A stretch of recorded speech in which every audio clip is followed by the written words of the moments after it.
Hey, this is your Made Free Life podcast with your host, Shawn, where we have weekly conversations about faith, freedom, and adventure. All right, we're back with another episode of the Made Free Life podcast, and I got my good friend Victor here with me. Say what's up, Victor. What's happening? So I am in Boise, Idaho. I actually found Victor on TikTok. My son came across a video. Victor is the owner of Real Time Results, SMP, scalp micro pigmentation procedures or services. And I've been looking at getting the procedure for a while. I've been doing my homework diligently. Never really had a piece about going with anybody that I researched. And then my son finds a video of you going live, sends it to me. And immediately I knew this was a fit for me. But as I was coming out here and preparing, I thought, man, what would be a cool idea? Because now I've gotten to know you over the last couple months and connect, and we have similar stories.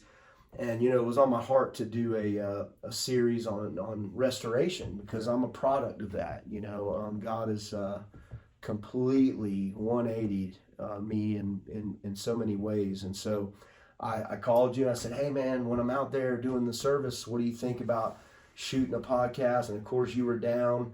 And so here we are, man. And so, yeah, I just want to talk a little bit about restoration today and the beauty of that and what it really looks like for men like us who come from backgrounds of, you know, crime and addiction and violence and gun violence and all the things, man. So tell me a little bit about your story and how you got here to part of the restoration, which is you. That's a long story. Doing this, man. And so God's been so good to you, man.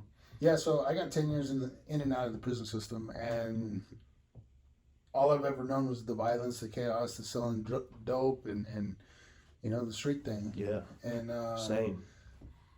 You know, I've been shot 2 different times. I've been in front and behind of a gun. Yeah. And I've been blessed. To be here. Yeah. And I think it hits a little different.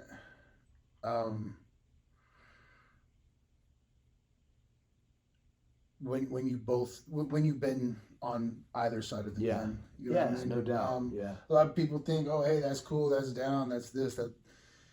Honestly, I had nightmares. When you know, that night that I got jumped and started dumping, and I don't think I've walked with you had shot a couple people, and that was when you did, you know, your first stretch. You were telling me today actually about that. Yeah. So I hit one in the stomach, and he went to the hospital, and that was aggravated battery with a deadly weapon. Yeah. And my whole life changed at that point. I went from a young father that didn't know what the hell he was doing to a juvenile prisoner. And I missed out on a lot of that transition from juvenile to adulthood. Just a lot has changed. Yeah, and a lot of years taken, and you know, nothing you can do about it. Consequences. I don't want to say taken. I want to say given, because you know what, I did it to myself. I think accountability is huge. Yeah. And I felt like when I started taking accountability for my actions, that's good, man. Life started moving a little different. You know, I can't be mad at the cops. Or this because prison saved my life, man. Yeah, because you know, at the end of the day, I feel like I was receiving the energy that I was putting out. Yeah, that's good. Yeah, you know, and then being the father of a murdered child, and I was sharing a little bit about Shane's story today. You know, it's put me on both sides. You know, I too have a violent past, gun charges, battery with firearms, you know, armed robbery. So I understand what all that looks like, the chaos, the pain you cause, the people you hurt, even though, you know, like I always say, you know, it's not like I was robbing old ladies and stuff, but it's still, man, the damage that you cause to another human being. Those things haunt you, like you were talking about nightmares, man. You know, there's a lot of those, man. Guys like us, you know, and that's what's so beautiful when God begins to put your story back together with significance. It's like, you know, a bunch of broken glass. Like, you ever seen like the art with broken bottles and glass, and then they take all these little pieces, and then you see this picture, and you're like, dang, that was made out of that. And that's what God's in the business of doing, man. Taking guys like you and me and putting us back together better. I was preaching not too long ago at a homeless shelter. This guy's got a ministry called Under the Bridge, and it's a bunch of drug addicts and homeless people. There's hundreds of them that come and feed under this pavilion. This guy, God told him to do this a few years ago, and he wanted me to come share my testimony. And I remember this elderly black lady goes, "You don't look like you did all that stuff." And I was like, "Well, thank you, ma'am." She's like, "Boy, won't Jesus clean you up and make you look better than you?" And what she was saying is something I've always said, like, God will clean you up so good. And I ain't talking about tattoos and cutting your hair. I'm just saying the way the energy, man, your whole, the way that your demeanor, everything about you, people can't even, like, even me and you were chopping it up last night a little bit in the car about our addiction stuff. Like, it took me, I was like, because I was like, man, I can't even see you like that, because the dude I know today is a businessman, a father. You're going back and giving back to juveniles and imparting wisdom and into young people that are, you know, misguided and starting to take the path that we took. And my thing too is I don't try to insult that way of living, right? Yeah. Because I've been there. I done it. I know what it took in order for me to get right. Yeah. And it took a lot of pain. Yeah. And pain will do it, man. A lot of people are going to have to go through that. As much as we want to force them and we want to tell them, hey, don't lace up those boots, chances are you're going to lace up those boots. It's good, man. And I've done a lot of growing spiritually, just to be a better person. Yeah. And I couldn't have done it without the hurt. So with that being said, like, that's my journey. Yeah. And those out there struggling right now, they just haven't made it there yet. Yeah. And they're on their way, though. They're on their way, and you kind of have to be there without being there. Yeah, you made a video about that. Share a little bit about that. Which one? You were making a video about, you know, those, your homies and those that you love that are still fighting addiction actively. Like, you don't apologize for not being around them in a way that you once was, because I think the fear, or what we kind of sometimes feel, is like, oh, we let people down, or we feel like we're better than them. And it's not that at all. It's like I was saying, they're just inadequate to carry you to that next season, man. Or they're you can't go together in the same direction. You can't. You can never. And I think a lot of people struggle with that because, you know, they've got good times, or they're really good people too. They just got really bad problems, and so it doesn't make them bad, demonized people, man. It's just you've outgrown those relationships, man. And you were talking a little bit about that.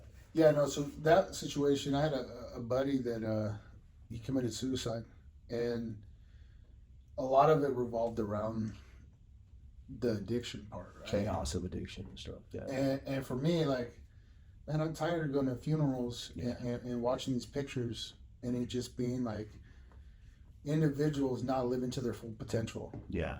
Maybe 5 minutes of the same pictures going across the screen. Yeah. And again, them not living a life, them not making outside of their hometown, them not looking at every day as an opportunity to be the most. You know what I mean? Yeah. And I got love for a lot of people, but I have to. But you got love for yourself too, man. And people think, oh, well, Vic, he thinks he's better than ever, but nah. One, I know that I'm better than who I was before. I see myself. That's real. You know what I mean? I see myself. I was sucked up. I was an IV drug user. You know what I mean? And for me to admit that, and for people to look at me and be like, damn, dog, you came back. Yeah. I remember I had my closest brother. He's like, I remember him looking at me. He didn't have to say nothing, just to look, just come back, come back, you know. So it's hard, but it's worth it. Let's talk about coming back. I think it's a good place to transition. Yeah. Coming back, the journey. You've been out of prison now. What now? How long? You said a couple. So December it would be 3 years. 3 years, and that's what really captivated me is your story. Yeah. Because I'll be honest with you, I'm at this 30 years, so I'm a veteran. And that's by the grace of God. Yeah. And that doesn't mean there ain't times in that 30-year journey, like I told you, that I shouldn't have been back. Yeah. Because I've done some foolish things along that path and that journey. But by the grace of God, man, He has protected me and kept me with His love. And even in my rebellion, when my son was murdered, I ain't gonna lie, man, I went back out there actively for a season, man. Yeah. And sometimes we need that reminder. And I had needles in my arms, and I had guns in my hand, and I was lurking, and I was full of pain, man. And anything that would remove me temporarily from picturing, this was what I went to bed with, my son in the intersection, gurgling on his last breath, and alone and afraid and wanting his dad, bro, and me not being there. Because as a dad, we want to show up. And so because I wasn't able to be there for him in his dying breath, that haunted me, man. So anything that I could do, whether it was chasing materialism, wealth, we talked about addictions, man, they ain't all got to be substance abuse, man. They don't all have to be negative either. No, and they don't. And so there's good things that can be taken to excess to where you're not balanced. So we talked about work. If we don't balance work, then what happens? Our relationships at home are out of balance. And so that's not a good thing. We can't say, we stacked up, all this bread, we got all this money, but yet we're hurting people and damaging people in the process of doing. That's not the way that as men, as we better ourselves, that's not the way we do life. And so you have a remarkable story because of the time frame. For me to see what you've built and your social media, the following you have, your relationship, the story about, God healing your body enough to have a child after you've been shot and your testicle was hit. And I mean, dude, you're a walking miracle, that, but to know that you have in such a short time frame co-labored with God and built this life, bro, I mean, I salute that. But you've had to do the work. Yeah. And a lot of people ask, well, what was it? What was it that really, it wasn't one thing. It was time and time again of the same bullshit. Yeah. You know what I mean? Yeah. So for me, I just knew I was better. Yeah. I even remember waking up in addiction and right before hitting, just being like, nah, this ain't it. This ain't how I'm supposed to start my day. Yeah. You know what I mean? Yeah. And even in that. And that's another thing too, is like people ask, hey, why are you doing all this extra shit? Why are you on social media like that? Yeah. You don't know how it is. You didn't wake up in my shoes. Yeah. 196 pounds, sucked up. Yeah. You weren't there. People they look at me in my love for Jesus, and they may see me in church on Sunday jumping up and down like a crazy man on the front row, worshiping God, and they're like, "What's up with that dude?" Somebody that comes in the church that's kind of like they're not used to church culture, and they just see me going after it, but they don't know where I've been. Yeah. They don't know where He's brought me from, bro. They don't know that life of being in the ditch, as you said, with a gun in your waistband, going, "What am I going to do today? I've got to feed this addiction. I've got to figure it out," and knowing that you are on this treadmill of hopelessness. And it's only going to lead one or two places, death or prison for life, And so when you get saved from that, and like talking about this idea of restoration, when God restores you back to a place of first sanity, you get your mind back, you start thinking clear.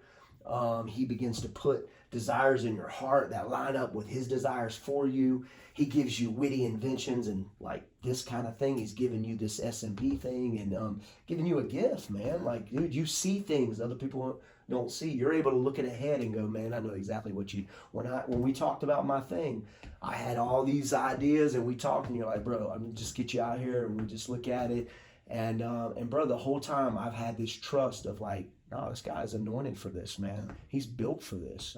Like God drew me to you and put me at the right place, and like He's gonna see it through. And so like I wanted you to share a little bit how you got to this place as far as the S&P and then what you're doing now to give back. So I got out of prison a little over 3 years ago, and I didn't want nothing to do with prison.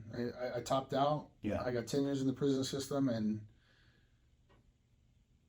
I didn't want nothing to do with it. I had my CDL. I got it in prison. Okay. And you were barbering something, you said? Well, Yeah, this last time I was in the pit. So Mm-hmm. the pit, you ain't getting out of it. You're stuck in that prison. Once you're labeled, documented, you ain't going nowhere. Right. So that's where I was. So I topped out of there with no chances of making it to a work center or whatever. Yeah. And I was in there during COVID lockdown, and I cut myself up. I remember looking outside the tier, the window on the tier, and guys were coming out and getting their trays, and one by one they would let the cells out.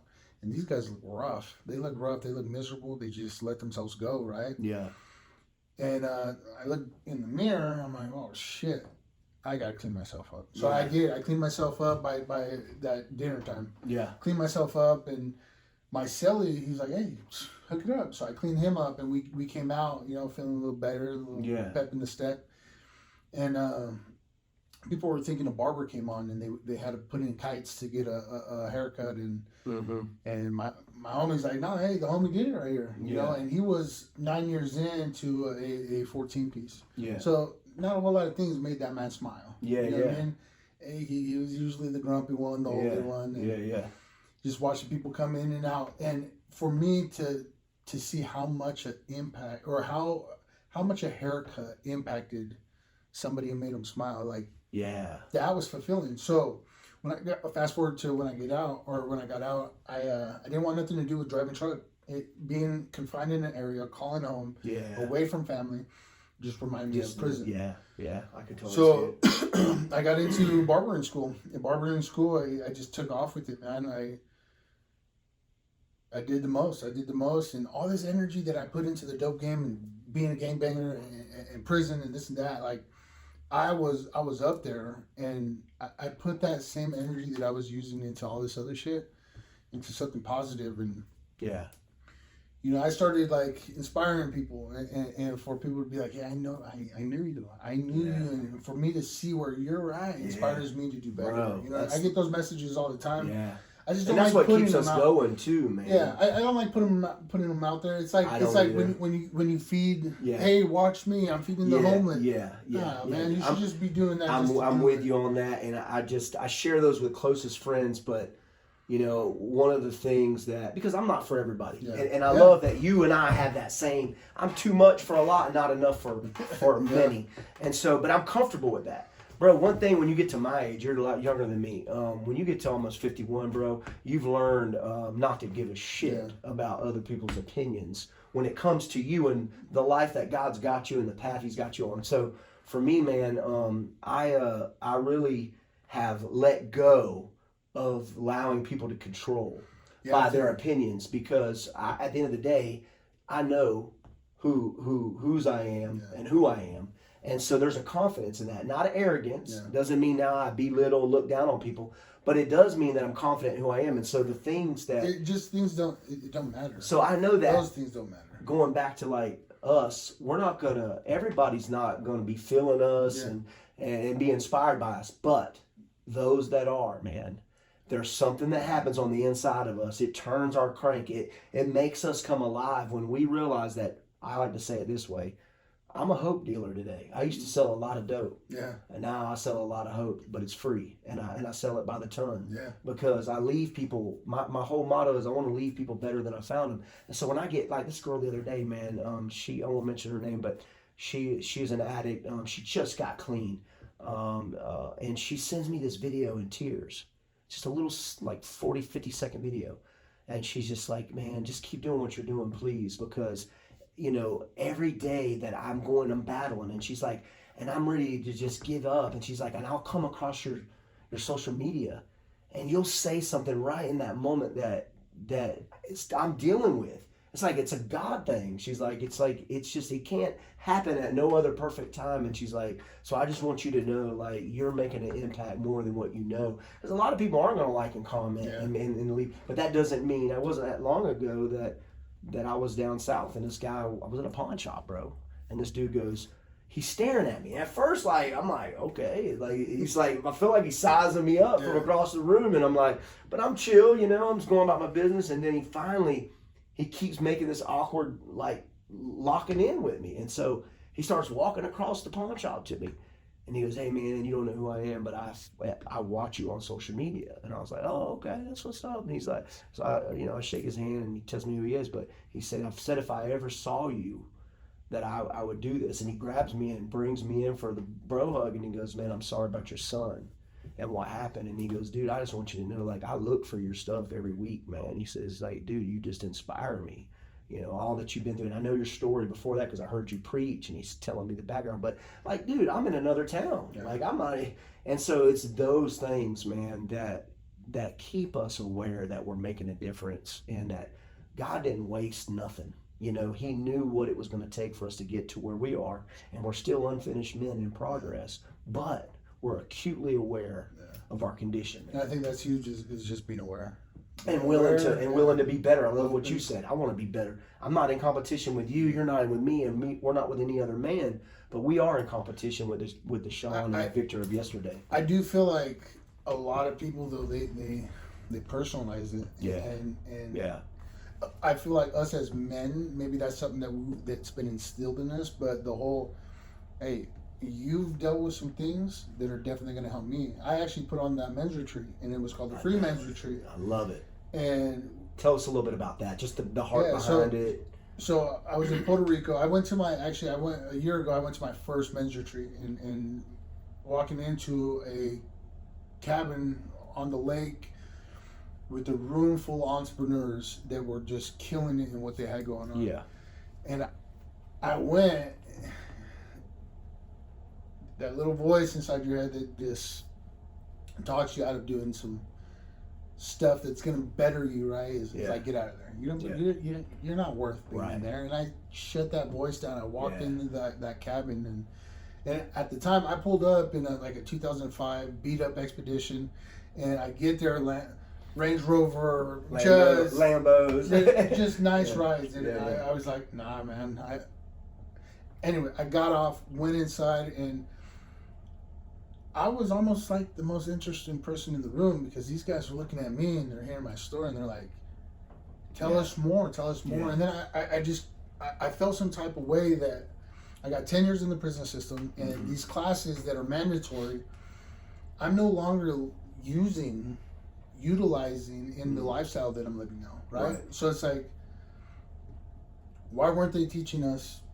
Yeah, teach us that other stuff. It's important. I'm not saying it's not, but also teach us how to open up a LLC, pay your taxes, how to fill out a job application, just the stuff that how to balance need. a checkbook, like just life skills. Because I have some kids that are actively in addiction, and there's a couple of the older ones, man. They have no life skills, man, because something in their brain stopped about 15 years old, and really. They're 15-year-olds trapped in adult bodies, and it's sad. Like I've had to teach them how to, fill out a checkbook, how to write a check, because they just never, they've just been living this carefree life, no responsibility, bouncing from place to place, and not working, hustling and getting it however, and so. I think a lot of us that come up in our stories, are like the way we have on the streets, hustling, getting money, doing those things. We just we don't know how to be an adult. We only know we never what we were know. taught. We only know what we know, and so really, I always say this: you can look at some of them dope boys, man. That they're Fortune 500 company owners. They just don't know it. If they were ever mentored and the right product. Man, that's why you see people that have made it out the hood, and like look at Dre and people like that are billionaires today from taking the thing they learned and redeeming it, God redeeming it, and then putting it and funneling it in positive things. And so the Free Man Retreat for you, that was something that you were able to give back. It was where I was able to bring a group of guys together. It was for men that went to prison either mentally or physically, stuck in addiction, or maybe they have every excuse in the book. Maybe their upbringing that gave them every excuse in the book to be less of a man, to be just less than. And they're making all the right decisions to excel and be the best at what they have going on. So I put that together, and I see y'all were cold plunging. Cold plunging, proper breathing exercise. Because even cold plunging is huge For me, it was, okay, if I could calm myself down, my breathing down, when I am in 30, 40 degree cold water, Yeah. when I'm in that high risk situation, I'm gonna be able to slow myself down, and it just slows you down. You know, it's another tool to utilize. It's got great health benefits too. Yeah. And you're active in the gym, lifestyle of exercise and eating healthy and stuff. So the whole man, you know, spirit, soul, and body, like you said, you know, everybody's on a different journey. But I think what I love about you, man, and what I hear come out of your mouth is like, man, you're not satisfied with staying the same, man. You want to grow. You want to be better than you were yesterday. You want to be a better father, a better husband, a better business owner. You know, all those it's things. always working on yourself. I don't think I'm fixed. I still feel like we're always developing.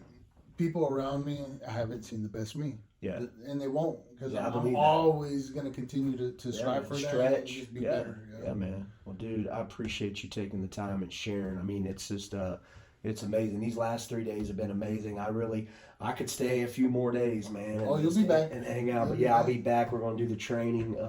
That's another thing, man, that you're going to be imparting into me now, and sharing your what you've learned with the S&P. I'm excited about that, and looking forward to, man, building an empire, building a kingdom together, man. You know. So yeah, bro.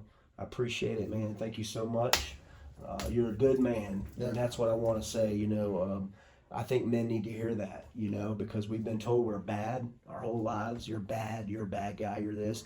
And so I think other men just need to recognize, and you're a good man, not a perfect man, but you're a good man, and you're a man in progress that is unwilling to stay the same, man, and stretch and grow in all areas. And I think that's what it's about, man. It's about, because we love the stories, we watch movies.